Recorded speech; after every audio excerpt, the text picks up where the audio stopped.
The first thing we think about when we talk to people about their injuries is they've done too much too fast. They've run too far when they weren't ready for that. They've run with too much speed when they're not ready for that. So not really listening to the body, whether it's speed or distance or hill training, going to the track and thinking, you know, you did a 6-minute pace last year and you go out and do a 6-minute pace mile repeats this year, you're probably going to walk away that night injured.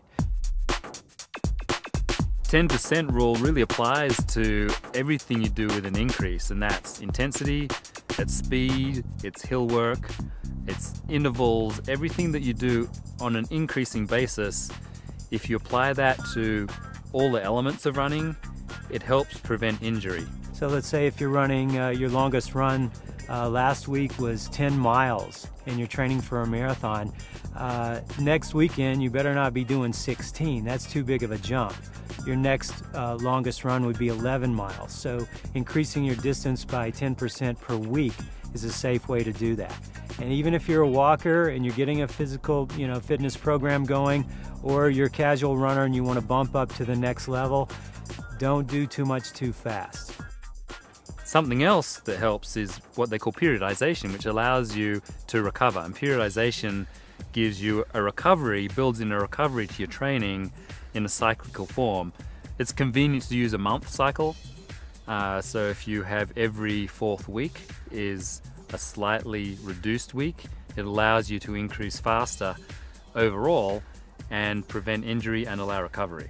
You know, that's true. Recovery is really often overlooked by runners and triathletes as well. You think volume is the best thing to go for. This is a good time to incorporate your flexibility, understand and listen to your body. So if you did a really heavy workout on Sunday, then you really shouldn't back it up with another heavy workout on Monday, especially when it's just straight running. Give yourself some time to recover from that long run, some light stretching, massage, self-massage tools. If you do Pilates or yoga, that would be a great day to incorporate the flexibility. So try to incorporate those things such as, your speed and distance, but do it effectively by not overdoing it, by applying the 10% rule. Secondary, focus on your flexibility, which can affect an injury or cause an injury as well.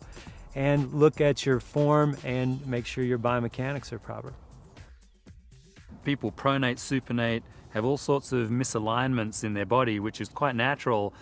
And we can overcome the disposition to have a misalignment, which often leads to injury. What do you think that is? Right, I think we're talking about so many things that occur when you run. We focus quite a bit on this land level lift and landing lightly and moving across the natural surface. That's only one component. Other components include your biomechanics. You need to understand if you're a pronator, if you're a supinator, if your feet are neutral. So if you have a high arch, a low arch, a lot of rotation, you need to have balance with your foot, whether you're running with proper running form or not. You really need to understand the balance of your rear foot and your forefoot. The other components are flexibility. So if you're always running with tight muscle groups and overcompensating, you will definitely change and not run as if you're running barefoot. You'll get into many problems with overuse and fatigue, strained muscles, strained tendons.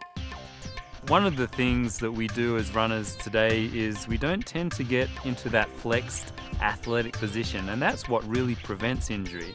It's totally natural. Our body is built as a spring, and if we use it like a spring, then we typically won't get injured.